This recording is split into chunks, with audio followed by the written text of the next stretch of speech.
It is a little crazy for me to think that tomorrow morning at this time, I will have been on the road for over 4 hours, perhaps maybe under 4 hours. Depends on exactly when I leave.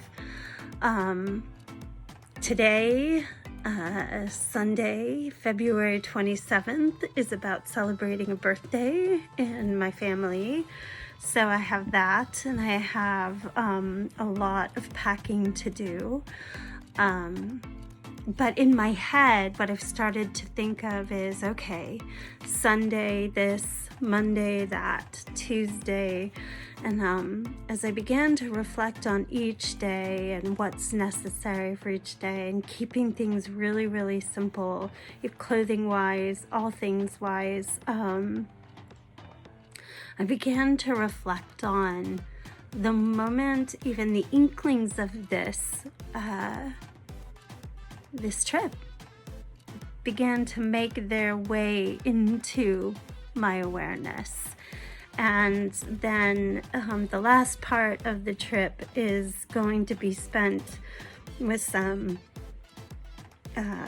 really genuine people, some deep friends, and so it came with setting dates, and then again that thought of like what is around this space. I know I'm just babbling on right now, but much to do, but for us to celebrate a life and a birthday, and it's here. It's Saturday morning, February 27th. There's a birthday to celebrate, and that's going to be my focus. That's going to be my focus for now. And then,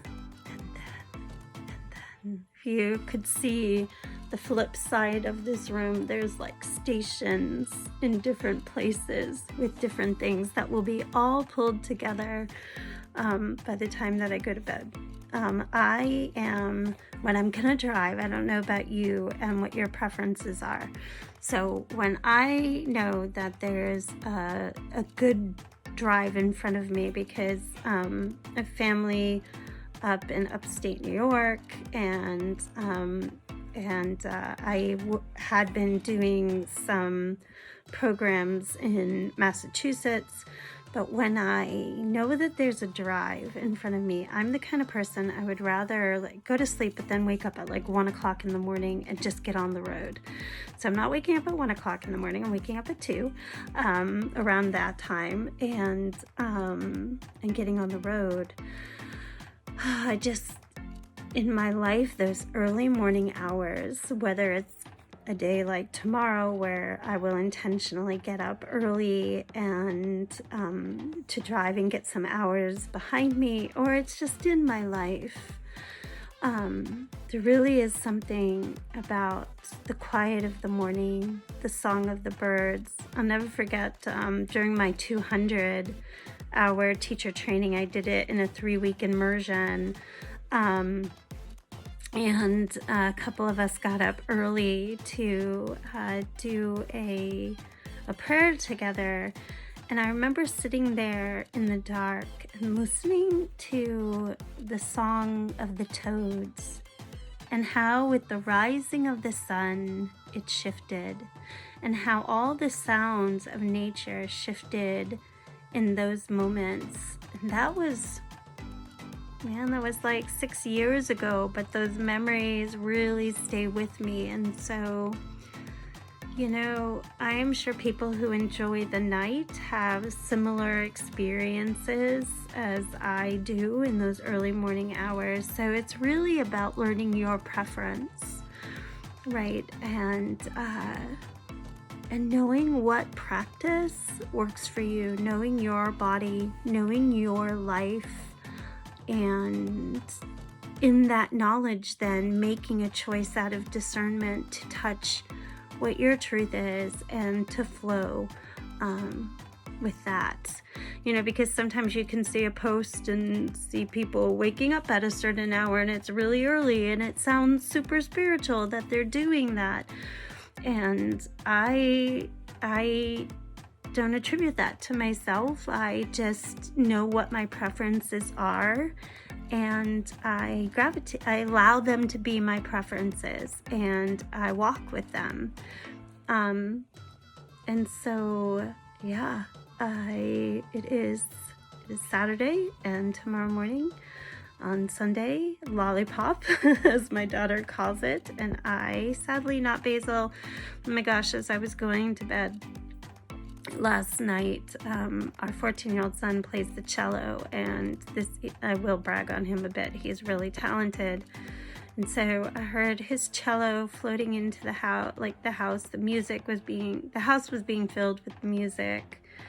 And Basil was, of course, on the bed, and my foot was on Basil's back, and just, I thought about the goodness that I'm gonna miss, right?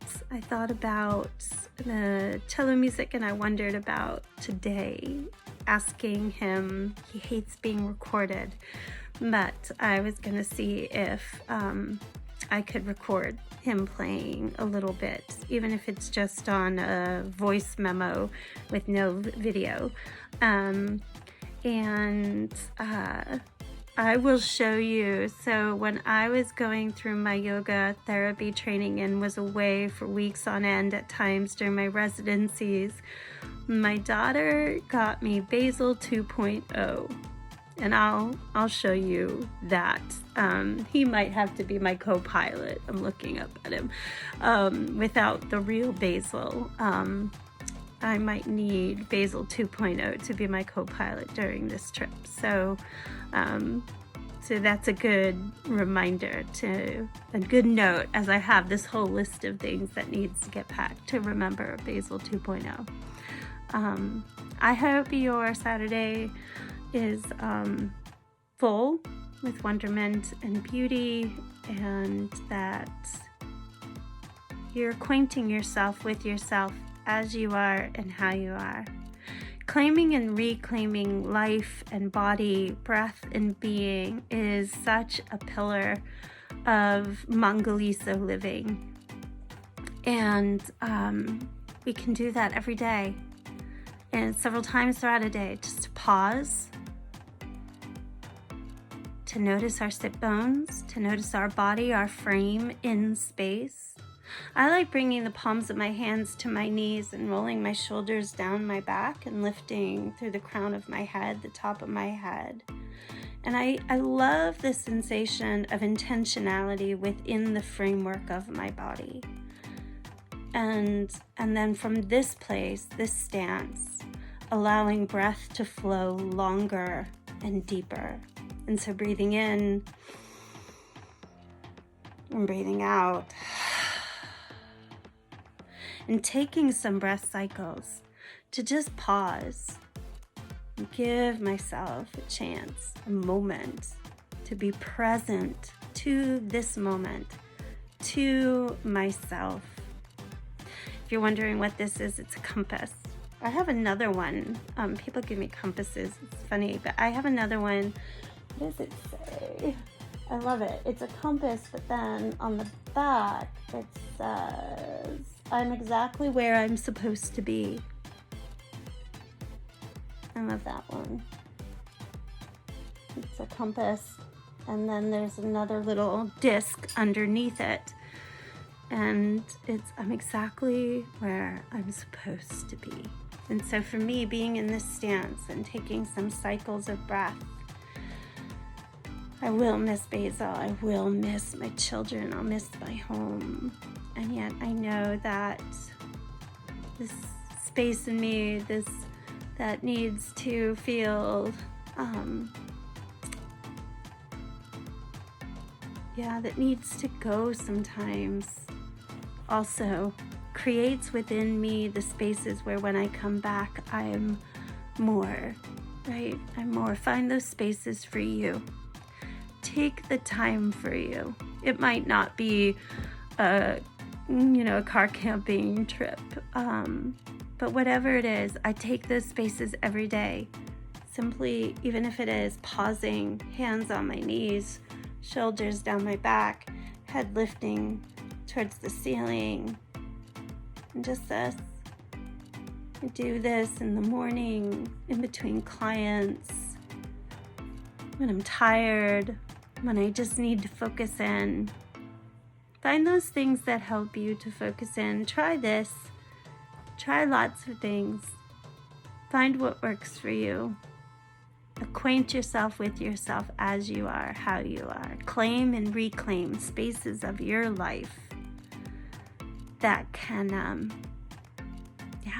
build strength, build joy amidst adverse circumstances, that can be those pops of color and beauty and wonderment. Just time for a longer breath. Take them. All right, more coming.